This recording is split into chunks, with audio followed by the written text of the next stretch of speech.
Good morning, good morning, good morning from the east coast of Arkansas. It's time to get this, it's time to the baling war engine. It's time to adjust, set, put the Magneto on it and set the ignition timing. Pull your chair up a little bit. This is one you want to pay attention to. Setting the timing on a McCormick-Deering International Harvester Type M. This one is a 1.5 horsepower EK Magneto spark plug ignition. Let's get that Magneto on there. The Magneto that I'm going to put on here now is just one that's on the workbench over there. That's let's just say it's a work in progress.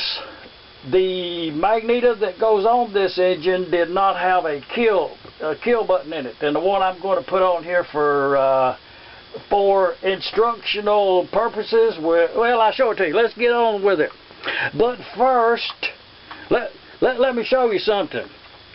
This, if you remember where we left off last, we had coated this engine with boiled linseed oil, if you remember that, and only about, I'm going to say 10 days. I went on a road trip there for about a week and a half, and when I returned, it was dry, and a lot of let's say refinishers, you know, has problems with the linseed oil, boiled linseed oil finishes. But I'll just show you something. Here's a little piece of cotton. It's a cotton gauze pad is what that is there. And I'll show you something. It's when you there is no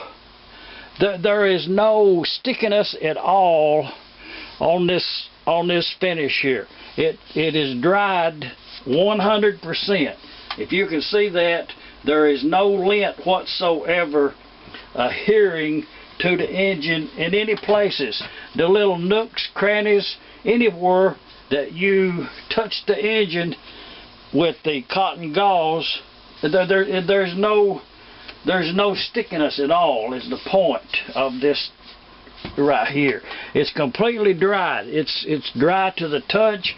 It has a, if I can describe it to you on site, it has a, you know, kind of, I'm going to say a matte finish. Some shininess to it, but not enough to where you would say it was shiny. Now what I'm going to do today, not to rush this video along by any means, kind of update. I do have the decals laid in. I will put the decals on it. And today, the reason that we out here today, and I've had some more projects going. It's not that this has been on standby or nothing like that. It's just that I had another couple of projects that came in. So I went on ahead and knocked them out and got back to this. With all of that said, the kind of update is to adjust ignition timing today. The Magneto that we're going to use is not the Magneto that we're going to start the engine with. It's just on for show purposes. So, and it's just a generic EK Magneto. I done already put the guide pin. It's fixed in there, snug with a screwdriver. And the way you put this on there, the flywheel is in a position where it would be completely locked.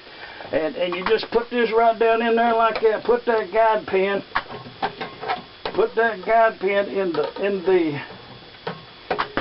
in the bottom hole, and put it up there. And in order to put the thing on there easy, you see I slid it up yonder. But down yonder, that forked, your latch mechanism, it's too low. So if you move the flywheels, you see it line up, it just fell right in there. There's no reason to be a pricing on it or anything. They just go on and off with the flywheels on there. And the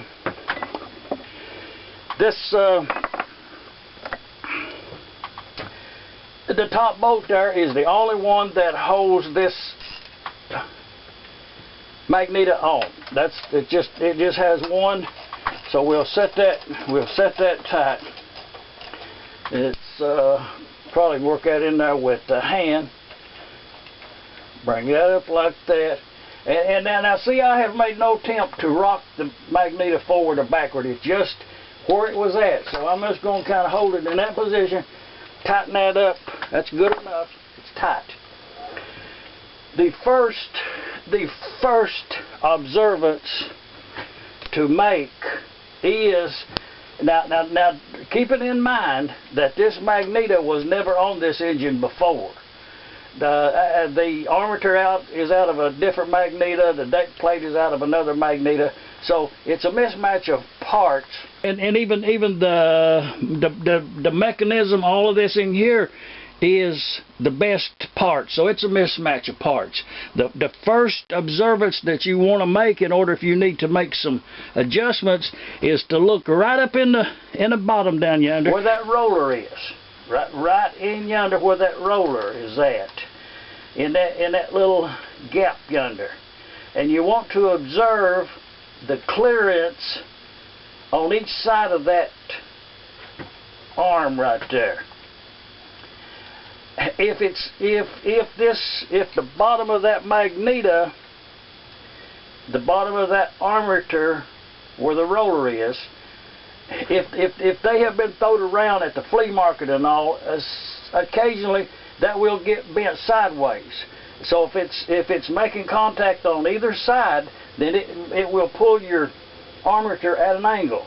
So you do need, and lucky one of very few, there's a large gap on this side and there's a small gap on that side. So I do have clearance, so I'm not going to have to make that adjustment on this Magneto.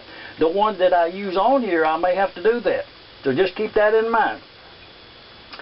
The Magneto is on the engine. Just categorically write this on the wall over there in a clean place where you can see it and won't cover it up.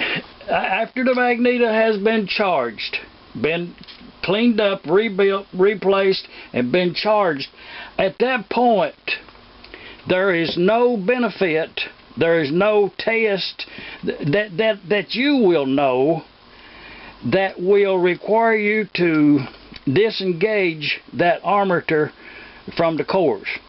And you will see it. It amazes. I very seldom ever use the word amaze, but it amazes me that old-time engine owners will walk up to a vendor at a flea market or a engine show to purchase a EK mag, and the first thing they do is trip that armature away from the coil. Well, of all of the things you could do to that Magneto at that time, that is the worst. That is absolutely a no-no to do that, because the spark has nowhere to go. And if the coils in there are suspect, if they've been out on that sail bench there all night long, covered up in one of them blue tarps, and it got moisture during the night time, and there's moisture inside there, and that just adds to the possibility of a stray spark deteriorating the cover on the windings. It's just one of those things that amazes me that old-time mechanics will do that. Now, in order to go ahead with this project right here, we have to put something in this spark plug lead out for the spark plug to have somewhere to go. And just a short piece of wire coming out over to here where it would spark against that little spark gap would be sufficient. And there's ample ways to do that.